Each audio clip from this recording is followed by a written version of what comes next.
Alors nous allons revoir avec Cathy la technique pour faire des boucles sur soi-même. Donc on a toujours le peigne qui est côté glace, jamais contre la tête. Et quand on se fait ces boucles soi-même, il est important de passer l'appareil par-dessus la tête, comme ceci en fait. Vous mettez le fil bien derrière le bras et vous passez l'appareil par-dessus la tête. Vous allez prendre une mèche, vous allez l'isoler de tout le reste. Les dents sont toujours à l'extérieur de la tête, vous allez poser l'appareil dessus et vous ne vous occupez plus de votre mèche et vous allez tourner en arrière. Un demi-tour, hop, et on fait un deuxième demi-tour et je tire comme ceci. Voilà, voilà comment faire ces boucles soi-même. Très simple. Quand vous voulez faire les boucles qui sont derrière, par exemple, vous penchez la tête sur le côté, du côté de votre mèche. Donc toujours la même position, je fais venir l'appareil par-dessus la tête, les dents sont à l'extérieur de la tête. Je prends ma mèche bien centrée et là je prends mon appareil et je tourne toujours en arrière. Un demi-tour, deux demi-tours, je ne presse surtout pas les plaques, légèrement et je laisse glisser tout simplement. Et là ma boucle est faite.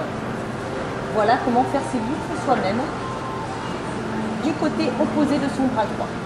Quand on veut faire des boucles du côté de son bras droit, on penche la tête du côté de sa mèche.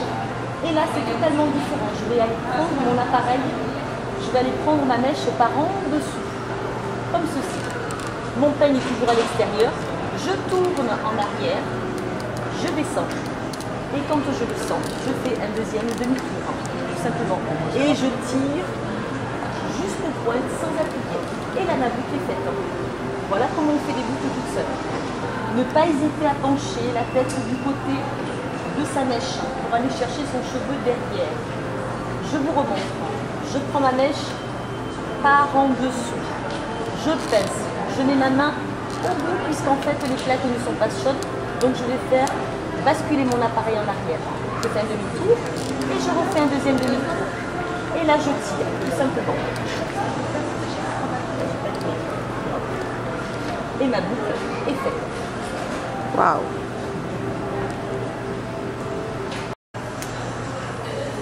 Très facile à faire. Je remonte.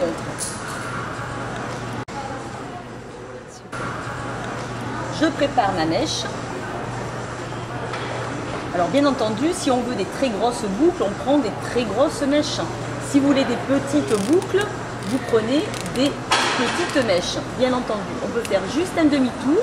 Et au niveau des pointes, on refait un deuxième demi-tour.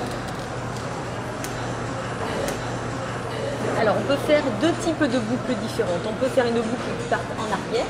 Donc là, à ce moment-là, je prends ma mèche, je l'isole de tout le reste. Je prends mon appareil, toujours les dents à l'extérieur de la tête. Je prends mon appareil par en dessous, je prends ma mèche par en dessous et je tourne un demi-tour. Et je refais un deuxième demi-tour. Et là, je vais avoir une boucle en fait qui part en arrière. Si toutefois j'ai envie d'avoir une boucle qui vienne en avant, donc à ce moment-là, je vais positionner mon appareil comme ceci, par en haut, et je vais tourner à l'intérieur. Mais de toute façon, je tourne toujours à l'opposé du sol. C'est-à-dire qu'en gros, mon appareil est en oblique dans ce sens-là, ou dans ce sens-là, pour tourner vers le ciel. Et si je me positionne de ce côté-là, je tourne toujours vers le ciel, vers le haut. Je ne tourne pas vers le bas. En biais, vers le haut et vers le haut. Merci beaucoup Cathy d'avoir partagé ta technique avec nous. Alors on retient une chose essentielle, c'est que la mèche est toujours prise de biais, quelle que soit l'orientation du fer à lisser, la mèche est de biais, qu'il soit par en haut ou par en bas. Ensuite, on tourne toujours vers le haut, vers l'arrière. Vous voyez, on va toujours en arrière pour faire la boucle. Et ensuite, on va faire un demi-tour, puis un deuxième demi-tour quand on arrive au milieu de la mèche. Et on laisse glisser pour avoir un résultat comme celui-ci. Alors vous voyez que ce soit pour boucler ou pour lisser les cheveux, ce fer à lisser est vraiment top. Et puis merci beaucoup à Cathy, tu expliques vachement bien. Et si vous aussi chez vous, ça vous a permis de faire des boucles et de comprendre le système, n'hésitez pas à liker la vidéo sur YouTube, sur Facebook et sur le blog. À bientôt!